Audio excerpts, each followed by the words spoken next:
Halo semuanya, apa kabar? Mudah-mudahan semua sehat ya. Kali ini saya akan membahas soal dari tes 1 kita beberapa waktu yang lalu. Semoga ini berguna untuk persiapan UTS minggu depan ya.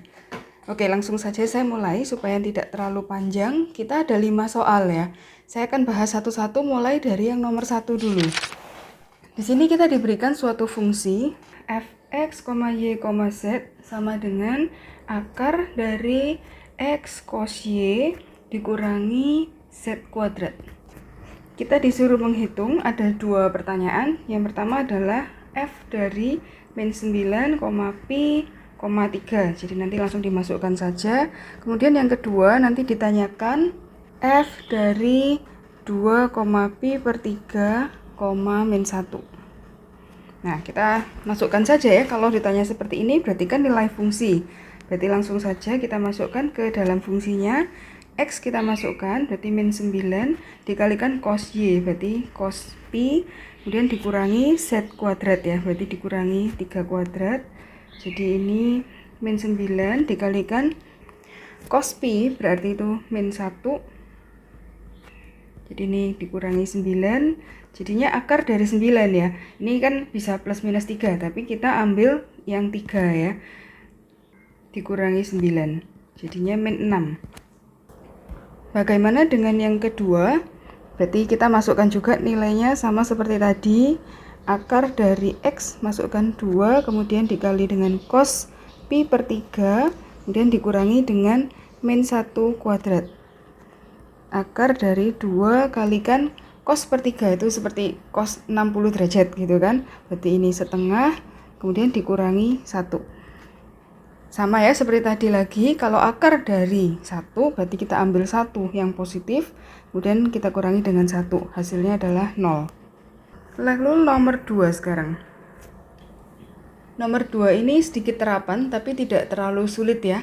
Dikatakan di sini jika v x, y berarti adalah suatu fungsi ya kan, adalah tegangan di titik x, y di bidang kurva ketinggian v disebut kurva ekuipotensial. Gambarlah kurva-kurva ekuipotensial yang berpadanan terhadap V sama dengan 1/4, setengah, dan 1. Nah, diberikan fungsi V-nya itu adalah 1 per X min 3 kuadrat. Kemudian ditambah Y plus 4 kuadrat. Ini harusnya cukup gampang ya. Kita diminta untuk mencari kurva ekuipotensial ketika V sama dengan 1/4, kemudian V sama dengan setengah, kemudian V sama dengan 1. Ini ya, ini yang ditanyakan. Berarti kita lihat dulu bentuknya ini seperti apa. Kita lihat di sini kan seperti bentuk lingkaran ya, tapi dia di bawah. Nah, kita buat supaya dia di atas, supaya nanti kita bisa melihat dengan lebih gampang. Jadi, saya buat ini 1 per V, gini kan. Berarti yang kanan menjadi X min 3 kuadrat, kemudian ditambah Y plus 4 kuadrat gini ya. Nah, ini kan kita melihat persamaan lingkaran dengan jari-jarinya ini. Ini adalah jari-jari kita, R kuadrat. Berarti ini adalah lingkaran dengan pusat di titik 3, min 4. Kemudian jari-jarinya adalah akar 1 per V. Ini ya, V. Ya, V ini adalah Vxy. Berarti kalau kita gambar di bidang kartesius seperti ini, kita taruh dulu ya pusat dari lingkaran yang akan kita gambar nanti di 3, min 4. Ini misalnya ini 3, kemudian min 4 itu misalnya di sini. Berarti ini pusat kita. Nah, sekarang kita akan gambar lingkarannya satu per satu. Yang pertama, ketika V sama dengan 1/4, maka jari-jari lingkaran yang akan kita buat itu adalah akar dari 1 per 1/4. Nah, berarti kan akar 4. Akar 4 ini ya biasanya kan 2 atau min 2, kita ambil yang plus 2. Alasannya kenapa? Sebab ini kan untuk jari-jari lingkaran, berarti tidak mungkin yang negatif ya. Kemudian yang kedua, ketika V adalah setengah, maka R adalah akar dari 1 dibagi setengah ya. Berarti akar 2. Akar 2 ya udah saya tulis akar 2 saja. Atau nanti kalau kita membutuhkan, berarti ini sekitar 1,7 sekian ya, 1,7 tidak masalah. Kemudian ketika V sama dengan 1, Maka R adalah akar 1 dibagi 1 ya. Berarti tetap akar 1, ya kita ambil yang positif 1. Oke, kita akan menggambar 3 buah lingkaran, masing-masing dengan jari-jari 2, 1,7, dan 1. Kita gambar yang 2 dulu ya. Ini 2 berarti di sini, berarti begini. Kita beri nama, ini adalah ketika V sama dengan 1/4. Kemudian yang kedua, jari-jarinya 1,7. Ini 1 di sini, 1,7 kira-kira di sini ya. Kita beri nama juga, yang di dalam ini adalah V sama dengan setengah, kemudian ini V sama dengan 1. Ya, gambarnya kira-kira yang seperti itu. Maaf ya, gambar saya memang penyok ya, agak jelek. Kita bisa lanjutkan ke nomor 3. Ada 3 pertanyaan, semuanya menghitung. Saya tulis dulu yang pertama, ini 3A. Fx, Y, Z. Kemudian kita diminta untuk mencari do kuadrat F dibagi do Y, do X. Nah, ini artinya berarti kita disuruh mencari turunan kedua ya, turunan parsial yang kedua. Karena yang belakang ini X, nah kita harus kerjakan dari belakang dulu. Kalau yang bentuknya seperti ini, berarti kita akan mencari do F per do X dulu. Kita turunkan parsial ya, pelan-pelan kita turunkan. Yang pertama dulu, bagian sini, E pangkat min X, Y, Z. Berarti kalau diturunkan menjadi, ini biasanya tetap ya, X, Y, Z-nya tetap. Lalu kita turunkan fungsi yang ada di situ, min X, Y, Z. Turunkan secara parsial terhadap X, berarti kita dapat min Y kali Z. Begitu, ini yang bagian pertama. Kemudian sekarang kita akan turunkan bagian kedua, yang len itu. Berarti kan min 1 per, selalu begitu ya. Turunan dari fungsi len X, kalau kita turunkan selalu 1 per X gini ya. Kalau yang ingin tahu dari mana itu turunannya kok jadi 1 per X, saya pernah bikin video sebelumnya, silahkan boleh dilihat ya. Nah, berarti ini kan len dari XY dikurangi Z kuadrat. Jangan lupa, len dari sebuah fungsi, berarti fungsi itu harus kita turunkan juga, karena kita mengikuti aturan rantai. Silakan dilihat juga ya, ada video aturan rantai, silakan dilihat catatannya juga. Kita akan turunkan sekarang parsial terhadap X, berarti tinggal Y, kemudian min Z kuadrat, tidak mengandung X sama sekali ya, berarti sudah selesai sampai di situ. Kita tinggal menyederhanakan penulisan kita. Jadi ini min YZ kali E pangkat X pangkat min X, Y, Z, kemudian dikurangi Y per XY min Z kuadrat. Oke, kita sudah selesai menurunkan yang pertama. Nah, sekarang kita akan turunkan yang kedua, itu parsial terhadap Y. Jadi yang kita sudah punya ini tadi, kita turunkan sekarang ya. Saya tulis langsung notasinya, ini turunan kedua. Berarti kita turunkan pelan-pelan. Yang pertama dulu ini, kita turunkan sekarang terhadap Y. Jadi kita akan melihat ini sebagai perkalian dari dua fungsi. Misalnya saya sebut ini U.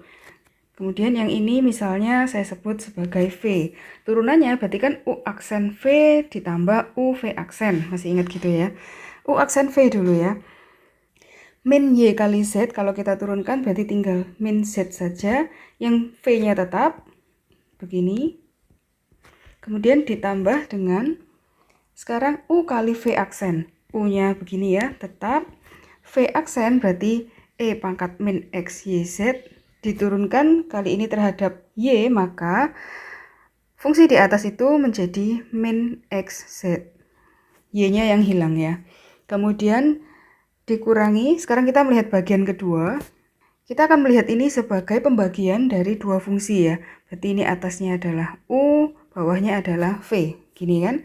Nah, berarti kita nanti akan pakai U aksen kali V dikurangi U V aksen, kemudian semua ini dibagi dengan V kuadrat.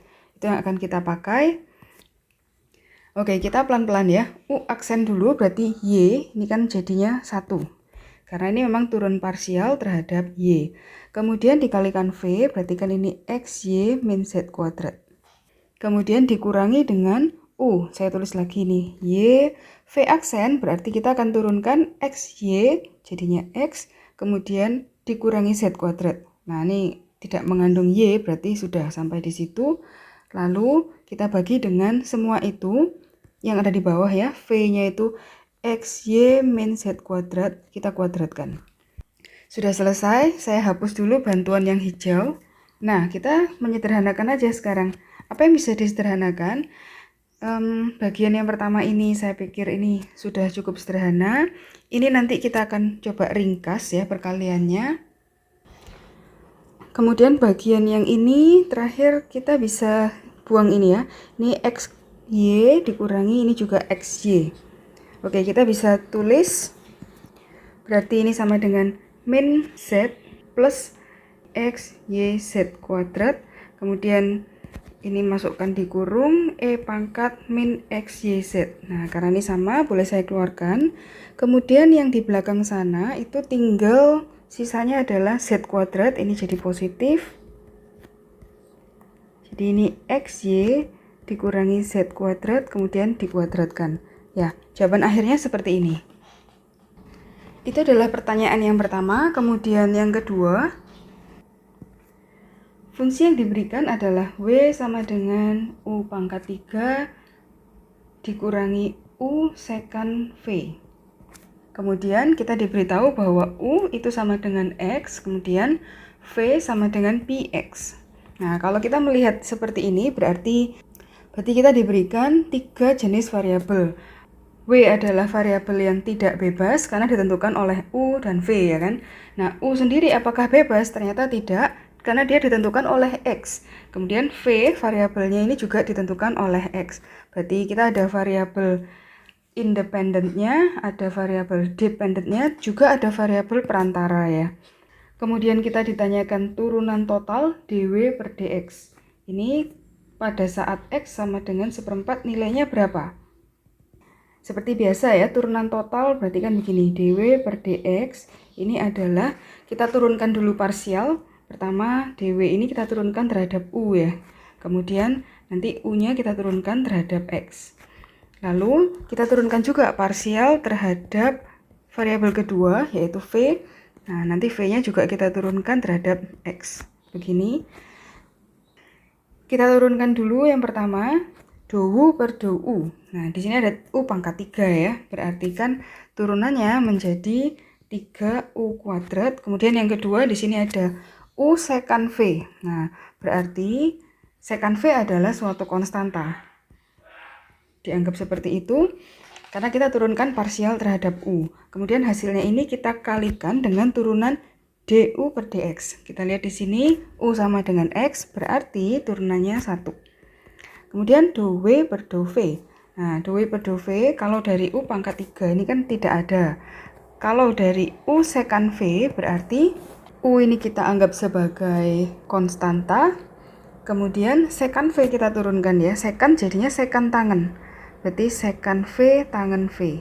Nah, kita sudah selesai dengan yang ini. Kemudian kalikan dengan dV per dx. Berarti kan kita menurunkan ini ya terhadap X. Hasilnya tinggal Pi.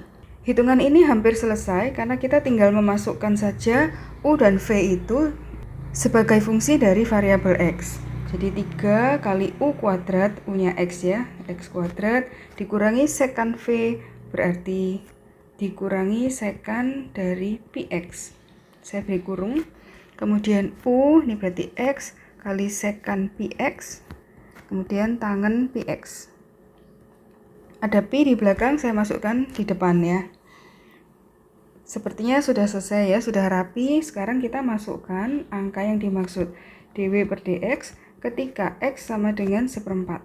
Nah, berarti kita masukkan sekarang X-nya 1/4, ini 1/4 dikuadratkan, kemudian dikurangi dengan sekant dari Pi kali X, berarti Pi per 4, ditambah ini Pi per 4 juga, kemudian sekant Pi per 4 lagi, tangen Pi per 4. Saya bisa masukkan langsung angkanya ya.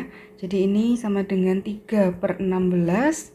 Kemudian sekant dari Pi per 4. Kalau sekant kan 1 per cos. Nah, cos dari Pi per 4 jadi kan 45 derajat ya. Berarti setengah akar 2. Berarti 1 dibagi setengah akar 2 gini kan. Berarti ini kan 2 per akar 2. Berarti tinggal akar 2. Berarti ini akar 2. Kemudian ini Pi per 4. Dikalikan sekant ya, sama seperti tadi akar 2, kemudian tangen Pi per 4, jadi kan 1 gitu kan. Yang ini saya hapus dulu. Oke, sudah selesai. Kita tinggal rapikan saja angkanya. Yang tidak ada akar 2-nya, ini 3/16. Kemudian yang ada akar 2-nya, berarti ini ditambah pi per 4 dikurangi 1. Nah, ini dikalikan dengan akar 2. Ya, sampai di sini saja. Ini sudah nggak apa-apa ya, nggak masalah. Tapi kalau Anda mau selesaikan dengan kalkulator sampai ketemu angka desimal, ya boleh juga, itu nggak masalah. Saya dapat angkanya ini min 0,116. Kita lanjutkan sekarang pertanyaan yang ketiga. Diberikan suatu fungsi 3x² z dikurangi 4y² ditambah xy z pangkat 3 sama dengan 0. Kemudian kita diminta untuk mencari do y per do z. Nah, berarti kita bisa langsung pakai saja ya rumus yang kita punya. Rumus yang kita punya adalah do z per do y. Itu minus dari do f per do y dibagi do f per do z. Nah, kalau Anda misalnya mau langsung dibalik, boleh juga ya, karena sebenarnya yang ditanyakan kan do y per do z. Tapi di sini saya tidak balik dulu, tidak masalah, dua-duanya bisa dilakukan. Jadi kita langsung lihat, turunkan parsial pertama terhadap y dulu. Ini 3x² z tidak mengandung y ya, berarti ini tidak ada. Kemudian min y pangkat 4, jadikan min 4 y pangkat 3. Kemudian xy z pangkat 3, ini berarti x z pangkat 3. Kemudian sekarang kita turunkan parsial terhadap z. Berarti kan 3x² min y pangkat 4 itu ya tidak ada ya, tidak mengandung z sama sekali, jadi dia konstan. Kemudian xy z pangkat 3 berarti plus xy ini dianggap konstan. Kemudian z pangkat 3 jadi 3z². Turunannya seperti itu. Kita tinggal rapikan saja ya. Saya kurang suka ada minus di sini, jadi pada saat merapikan biasanya minusnya saya masukkan ke atas lebih gampang ya. Jadi di atas menjadi 4y pangkat 3 min xz pangkat 3. Kemudian xy² ditambah, ini ditulis biasa aja ya, nggak usah diubah-ubah lagi, xyz². Oke, kita sudah selesai dengan yang nomor 3. Jadi semua ini adalah hitungan ya. Kalau Anda punya rumusnya ya tidak masalah, langsung menghitung. Kalau misalnya tidak pakai rumus yang seperti ini, berarti Anda boleh juga turunkan parsial sebagai turunan fungsi implisit. Itu juga bisa. Tidak masalah, mau pakai cara yang mana, boleh-boleh saja. Kita lanjut ke nomor 4 ya. Untuk nomor 4 ini kita disuruh mencari sebuah titik pada suatu permukaan. Saya gambarkan kira-kira seperti ini ya, misalnya ini sebuah permukaan, lalu sebuah titik, itu yang akan dicari. Petunjuknya adalah titik ini terletak pada bidang singgung yang sejajar terhadap bidang lain. Ini bidang singgungnya misalnya begini. Nah, kemudian bidang singgung ini sejajar dengan suatu bidang lain. Nah, begini ya. Dulu saya tulis z sama dengan 3x² ditambah 2y². Ini 12x min 8y min z sama dengan 0. Nah, ini sejajar dengan ini, gitu ya. Titik yang dimaksud terletak pada suatu bidang singgung. Ini adalah bidang singgung. Saya tulis gimana? Bidang singgung di sini ya. Sekarang kita akan melihat antara permukaan dengan bidang singgung, ya, persinggungan di suatu titik. Untuk soal ini saya rasa lebih mudah kalau kita selesaikan dengan menggunakan metode pengali Lagrange ya, karena kita melihat ada permukaan, kemudian ada bidang singgung. Berarti itu akan melibatkan gradien di bidang singgung tersebut. Kita mulai saja prosedurnya seperti biasa. Pada saat kita mengerjakan metode pengali Lagrange, kita mencari gradien dari masing-masing ya. Gradien dari fungsinya maupun gradien dari bidang singgungnya. Jadi saya tulis dulu di sini, andaikan kita punya f, x, y, z. Nah, ini adalah 3x² ditambah 2y², kemudian dikurangi z, ini sama dengan 0. Kemudian kita diberi juga suatu bidang. Nah, bidang ini, tapi yang diberitahu adalah bidang lain yang sejajar dengan ini. Tidak masalah. Anyway, karena dia sejajar, maka seharusnya nanti gradiennya akan sama ya. Berarti kita sebut dulu, misalnya ini adalah gx, y, z. Saya tulis di sini 12x min 8y min z sama dengan 0. Oke, langsung saja kita lihat per komponen ya. Jadi fx, x, y, z. Kita turunkan parsial terhadap x, berarti 6x. Kemudian kita turunkan parsial juga terhadap y. ini adalah 4Y, kemudian kita turunkan parsial terhadap Z. Ini adalah min 1. Kemudian kita siapkan juga yang dari G, turunan parsial terhadap X, berarti ini 12, kemudian turunan parsial terhadap Y, ini adalah min 8, kemudian parsial juga terhadap Z, jadinya min 1.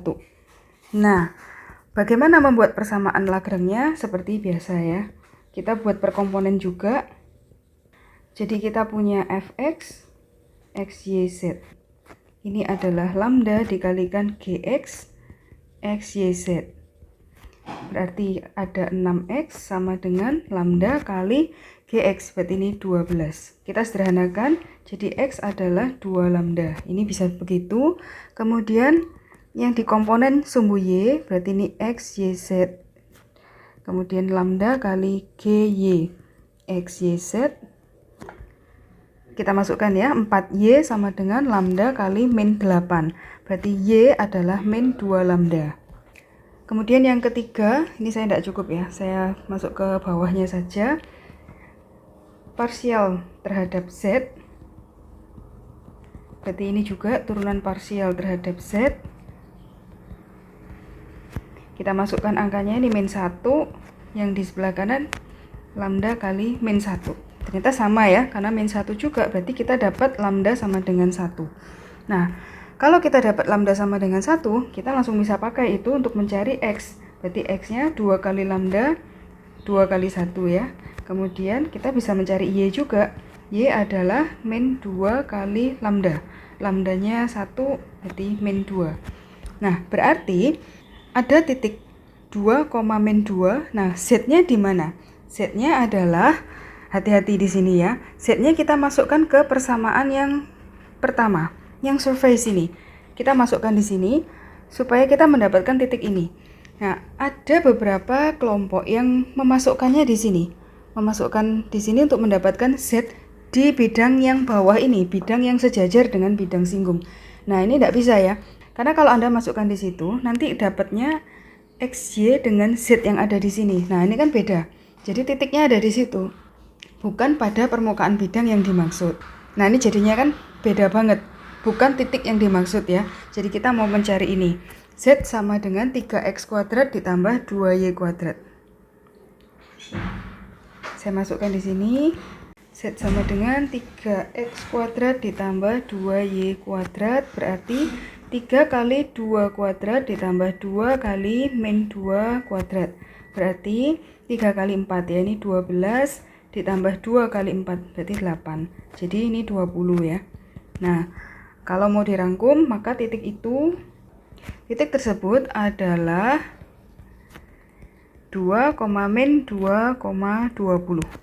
Oke, mudah-mudahan jawabannya cukup jelas, bisa membantu. Kita langsung ke nomor 5. Ini adalah nomor terakhir ya. Carilah nilai-nilai maksimum dan minimum dari fx, y, z sama dengan min x plus 2y plus 2z pada elips yang merupakan perpotongan antara tabung dengan bidang. Tabungnya diberi, bidangnya diberi. Kita langsung coba ya. Permukaan yang dimaksud kita diberi f, x, y, z itu min x ditambah 2y ditambah 2z. Kemudian elips perpotongan antara tabung. Tabungnya saya tulis dulu ya, ini tabung. Berarti persamaannya menjadi x kuadrat plus y kuadrat sama dengan 2, berarti min 2 sama dengan 0. Lalu bidang yang untuk memotongnya itu saya sebut namanya H ya, x, y, z. Ini adalah y plus 2z min 1 sama dengan 0. Maksimum minimum dari fungsi tujuan ini dicari berdasarkan dua kendala ini, gitu kan. Kalau ada dua kendala, nah ini enaknya juga kalau kita pakai Lagrange ya. Kita bisa langsung masukkan kedua kendala itu dalam satu persamaan Lagrange. Nah, caranya bagaimana? Sebenarnya prosedurnya itu sama ya, sama persis. Hanya sekarang kita punya dua kendala, berarti kita akan menggunakan dua buah pengalih Lagrange. Jadi skalarnya nanti ada 2. Kita masukkan saja prosedur seperti biasa ya. Kita turunkan parsial ke masing-masing komponen. Gini kan. Fx dulu, kemudian Fy, kemudian Z ya. Oke, kita turunkan terhadap X ini min 1, terhadap Y ini 2, terhadap Z jadinya juga 2. Kemudian yang G juga sama. X, Y, Z, ini GY, X, Y, Z, ini GZ, X, Y, Z. Kita turunkan 2X, ini 2Y. Kemudian tidak ada Z-nya, jadi 0. Kemudian H juga sama, ini HX, HY, HZ. Ini X, Y, Z. Yang ini X, Y, Z. Sama semua. Diturunkan parsial terhadap X berarti tidak ada, terhadap Y dapat 1, terhadap Z dapat 2. Oke, semuanya sudah selesai. Kita bisa masukkan sekarang ke persamaan Lagrange ya. Seperti biasa kita kerjakan per komponen supaya tidak terlalu rumit penulisannya. Jadi Fx, X, Y, Z ini adalah lambda kali Gx. Nah, ditambah satu lagi. Kita misalnya sebut mu, misalnya begitu ya. Ini yang biasa dipakai orang sih. Hx, X, Y, Z. Kita masukkan saja yang kita punya di atas. Jadi min 1, ini lambda kali 2x, kemudian ada 0 ya. Ini bisa langsung disederhanakan. Kelihatan ya, ini hubungannya antara lambda dengan x saja. Jadi mu-nya langsung tidak ada gitu. Kemudian yang kedua, ini saya beri titik-titik seperti ini ya, supaya nanti tidak ketukar. Yang kedua, turun parsial terhadap Y. Jadi ini GY, kemudian ini juga mu HY. Oke, kita masukkan yang kita dapat di atas, 2 lambda kali 2Y, kemudian ditambah 1. Nah, ini mu-nya muncul ya. Kita hitung satu lagi, yang turun parsial terhadap Z. Di GZ. Ini mu kali HZ. Oke, saya masukkan F-nya itu 2, kemudian lambda kali GZ-nya itu 0, mu dikalikan ini 2 ya. Nah, dari sini bisa langsung dapat bantuan ya. Kalau ini 2 sama dengan 2 mu, berarti kan mu sama dengan 1. Oke, saya kerjakan di samping sini supaya kita bisa melihat dengan lebih enak. Misalnya saya sebut ini persamaan 1, ini persamaan 2, dan ini persamaan 3 ya. Saya masukkan 3 ini ke dalam mana ya, yang ada mu-nya. Persamaan 2 ya, ini 1 dikali mu. Ini masih ada mu di sini. Ya, 3 masuk ke 2, berarti 2 sama dengan 2 lambda Y ditambah mu. Mu-nya saya masukkan langsung 1 gini ya. Jadi 2 lambda Y ini adalah 1. Jadi lambda kita bisa tuliskan sebagai 1 per 2Y. Misalnya ini adalah persamaan 4. Misalnya saya sebut begitu ya. Lalu 4 ini akan saya masukkan ke persamaan 1. Nah, berarti persamaan satunya saya tulis min 1 sama dengan 2 lambda X, lambda X gini ya. Lambdanya saya ganti dari persamaan 4, 1 per 2Y. Jadi min 1 dikalikan Y, ini jadinya min Y, ini adalah X. Oke, anggap saja ini adalah persamaan 5. Kita bisa pakai antara fungsi G atau H atau F itu untuk mencari X, Y, dan Z. Nah, disitulah nanti akan ketemu titik maksimum dan minimumnya. Kita pakai saja yang G karena disitu ada mengandung X dan Y saja ya, tidak ada Z-nya. Jadi ini lebih sederhana. Kita bisa pakai yang kita punya tadi ya, persamaan 5, Y sama dengan min X. Kita masukkan di sini. X ini saya biarkan, kemudian Y-nya ini adalah min X, kemudian min 2 sama dengan 0. Berarti ada 2x kuadrat sama dengan 2, x kuadrat sama dengan 1. Berarti kita dapat 2 macam x. X sama dengan 1 dan x sama dengan min 1. Oke, kita punya 2 titik. Apakah masuk akal? Iya, masuk akal karena kita mencari maksimum dan minimum. Jadi bisa jadi salah satu ini menjadi minimum, yang satunya menjadi maksimum. Kita lihat apakah betul kita akan mendapatkan 2 titik saja. Kita masukkan ke ini ya, kembali ke persamaan kelima. Nah, kembali ke sini. Kalau X-nya sama dengan 1, maka Y sama dengan min dari 1. Nah, ini kan jadi Y sama dengan min 1. Berarti kita akan mendapatkan X-nya 1, Y-nya min 1, Z-nya belum tahu ya, nanti aja. Kemudian ketika X-nya sama dengan min 1, maka Y adalah min dari min 1. Nah, ini kan berarti positif 1. Berarti X-nya min 1, Y-nya 1, Z-nya kita mau cari ya. Kita mencari Z dari mana? Kalau kita punya X dan Y, ya cari saja yang ada Z-nya. Kita lihat di sini. Bisa kita masukkan ke H ya. Saya tulis dulu H-nya, HX, YZ. Ini tadi kan Y ditambah 2Z min 1 sama dengan 0. Jadi pada saat Y sama dengan min 1, maka min 1 ditambah 2Z kurangi 1 sama dengan 0, 2Z sama dengan 2. Berarti Z-nya adalah 1. Berarti kita mendapatkan 1, min 1, dan 1. Kemudian kalau misalnya kita masukkan Y sama dengan positif 1, maka persamaannya menjadi 1 ditambah 2Z kurangi 1 sama dengan 0. Berarti ini boleh dibuang, 2Z sama dengan 0. Jadi Z-nya adalah 0, berarti kita akan mendapatkan titik di sini min 1, kemudian 1, dan 0. Nah, mana yang maksimum, mana yang minimum? Kita masukkan aja ke fungsi tujuan kita ya, fx, yz itu sama dengan min x ditambah 2y ditambah 2z. Jadi, pada saat 1, min 1, 1, ini menjadi min 1 ditambah 2 kali min 1 ditambah 2 kali 1. Berarti nilainya adalah, ini min 2 dan 2 berarti min 1 ya. Kemudian titik yang kedua, min 1,1,0, ini menjadi min dari min 1 ditambah 2 kali 1 ditambah 2 kali 0. Berarti positif 1 dan positif 2, berarti nilainya 3.